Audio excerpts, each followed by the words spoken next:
કોઈ માણાને બોલાવીએ એમાંય ફેર, અને એની રીતે આવી જાય ને એમાંય ફેર. સાહેબ સમજાય છે? અને બોલાવવા કોને પડે?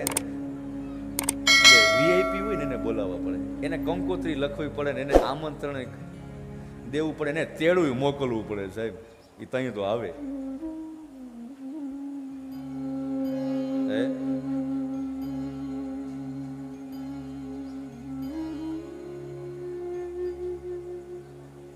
આને ક્યાં તેડાની જરૂર છે સાહેબ? આને ક્યાં તેડાની જરૂર છે?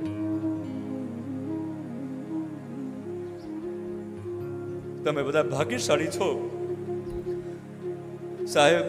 તમારા બધા ઉપર કૃપા કરવા માટે આખા જગતનો બાપ કુંડલિયા હનુમાનજી સ્વયં આજ પ્રગટ બની ગયા છે સાહેબ, પ્રગટ બની ગયા.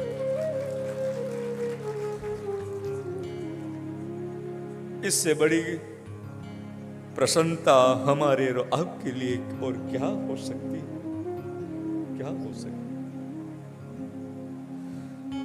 वो कम भागी है, वो जीव कम नसीब है जो अभी तक इसके दरबार में नहीं पहुंचा. वो कम नसीब है. उसके जीवन में इससे बड़ी करुणा और कोई नहीं हो सकती. એટલે આજ મને કહેવાનું મન થાય અને તમને બધાને પ્રાર્થનાના રૂપમાં એટલું જ કહીશ, હજી મોડું નથી થયું સાહેબ, હજી મોડું નથી થયું. આ બે હાથ લંબાવીને ઉભો છે સાહેબ. તમે આમ શ્રીનાથજી જાઓ ને, ગયા છો બધા શ્રીનાથજી? હે, તમે જ્યારે શ્રીનાથજી જાઓ ને ત્યારે શ્રીજી બાબા આમ આમ હાથ કરીને ઊભા છે. તમે હું જ્યારે એને દર્શન કરીએ ને ત્યારે કંઈક આવા સ્વરૂપના તમને મને દર્શન થાય. આમ હાથ કરીને ઊભા છે. સમજાય છે આ શું કહેવા માંગે છે? આ મુદ્રા આ કોઈ સામાન્ય મુદ્રા નથી.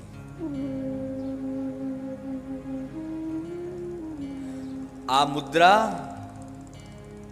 એ એમ કહેવા માંગે છે કે તમે બધા મારા શરણે વહી આવો, હું તમારી પ્રતીક્ષા કરી રહ્યો છું યુગો થયા. એ હાથ આમ કરીને ઊભા છે એનો મતલબ એમ છે કે તમે મારા શરણે વહી આવો. એમ જ્યારે હું આજના દિવસે એ કહેવા જઈ રહ્યો છું કે જ્યારે હું પ્રથમ અને એ દિવસ હું જ્યારે દર્શનાર્થે આવ્યો, પ્રથમ વખત કુંડલિયા હનુમાનજીની જ્યારે મુલાકાતે, જ્યારે એના દર્શનાર્થે આવ્યો, એના ચરણ સ્પર્શ કરવા માટે આવ્યો, એ દિવસ પણ કોઈ સામાન્ય નહોતો. એ દિવસ હતો હનુમાન જયંતિ. અને હનુમાન જયંતિના દિવસે જ્યારે એમના ચરણ સ્પર્શ કરવા માટે આવ્યો, ત્યારની મારી સ્વ અનુભૂતિ છે કે જેમ શ્રીજી બાબાના દર્શન કરીએ અને તમને મને અનુભૂતિ થાય કે પોતાનો હાથ અધ્ધર કરી અને પોતાના શરણે એ આહ્વાન કરી રહ્યા છે, એમ જ્યારે કુંડલિયા હનુમાનજી મહારાજના દર્શન કર્યા ત્યારે મને એવું લાગે શ્રીજી બાબા તો એક હાથેથી આહ્વાન કરે છે, આ તો પોતાના બબ્બે હાથેથી આહ્વાન કરે છે સાહેબ. એ તો એક હાથેથી બોલાવે છે કે તમે વયા આવો, આ તો બે હાથેથી બોલાવે છે સાહેબ કે વયાવો વયાવો વયાવો બાપ વયાવો. એક વખત જો પ્રેમથી બોલે, એટલે સંતોને કેવું પડ્યું સાહેબ, લખવું પડ્યું વાણીમાં, હે નાથ હું તમારો રે. એક વખત જો પ્રેમથી બોલે, એ નાથ હું તમારો રે. પછી વાલો દોડીને દરવાજા ખોલે, અરે એવો એનો ધારો રે. દોડીને દરવાજા ખોલે. અરે વો એનો ધારો રે પ્રહલાદજીનો સાદ સુનીને એ નરસિંહ રૂપ ધરનારો રે. પ્રહલાદજીનો સાદ સુનીને એ નૃસિંહ રૂપ ધરનારો રે. પછી સ્તંભમાં વાલે દર્શન દીધા. અરે હરણા કંસ હણનારો રે. એક વખત જો પ્રેમથી બોલે બોલે બોલે એ નાથ હું તમારો રે. એ વાલો દોડીને દરવાજા ખોલે. એવો એનો દારો રે.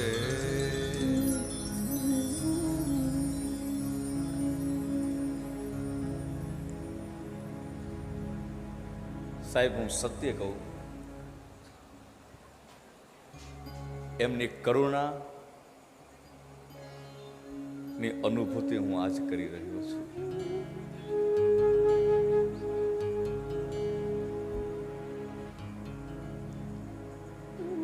સાહેબ, મારો વર્ષોનો ક્રમ તોડી નાખ્યો.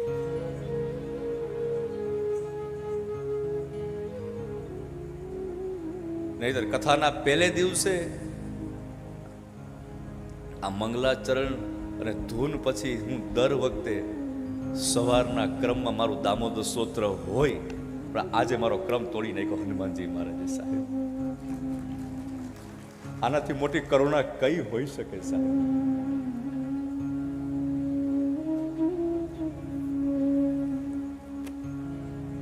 મજબૂર કરી દીધો મને કે મોડું ન કરે.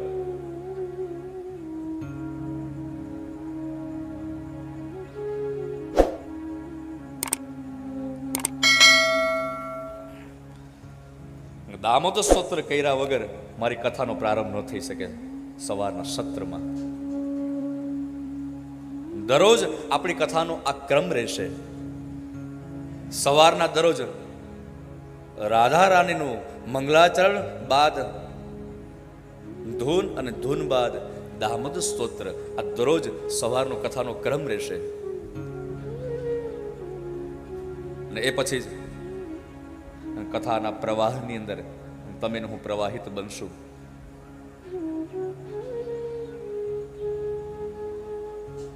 પણ જેને કહેવાય ને કે જ્યારે કરુણાનો પ્રાદુર્ભાવ જ્યારે તમારે મારા હૃદયની અંદર થઈ જાય ને, પછી બધા ક્રમ છે ને અક્રમમાં વયા જાય સાહેબ. બધા ક્રમ અક્રમમાં વયા જાય.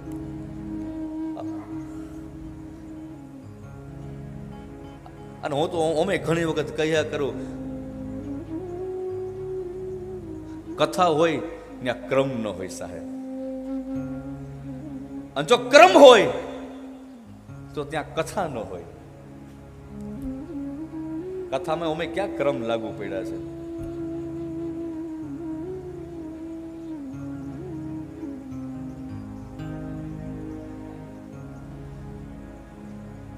એ તો અંદરથી જે પ્રગટ બને,